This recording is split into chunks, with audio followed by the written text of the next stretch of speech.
Human rights are enshrined in the Charter of the United Nations, created in 1945 in large measure as a response to the abuses, the massive abuses of human rights during the Second World War.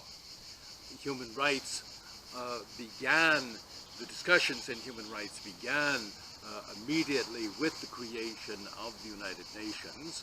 A commission on human rights was created, and their first task was to create a universal declaration of human rights so that one would know what rights are inherent with each individual, regardless of where he lives and regardless under what type of regime he is living and is a citizen.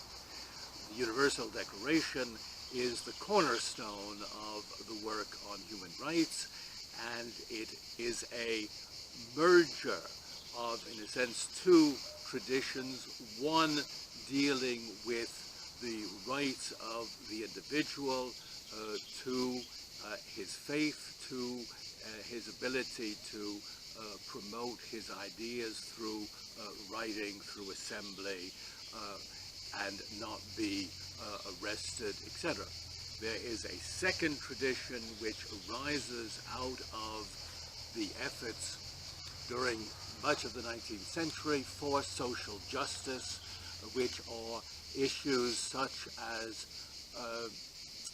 education, such as medical care, such as pensions, such as the right of people to organize into labor unions. And therefore then these two traditions came together in a document to which now all governments who join the United Nations are at least morally bound to follow. In addition, many countries have developed these international human rights standards in national legislation, so that there are, in a sense, two levels. A person who feels that his human rights are being violated in a systematic way can appeal at the national level in the national court systems. However, the European Union as a group of states also has a human rights court, and persons who are part of the European, citizens of the European Union or who are living in European Union states have access to this court. At the level of the United Nations, there are procedures concerning violations of religious liberty, concerning non-torture, concerning non-disappearances of people, concerning the death penalty. So there is in place a strong standard of human rights. The issue in which non-governmental organizations are most concerned concerns the respect of these rights and often, unfortunately, their violation. And therefore, at the United Nations, it is often the voice of non-governmental representatives who bring to the fore and who present to the governments who are members of what had been the Commission on Human Rights. The name has changed to Human Rights Council, but basically the functions are the same.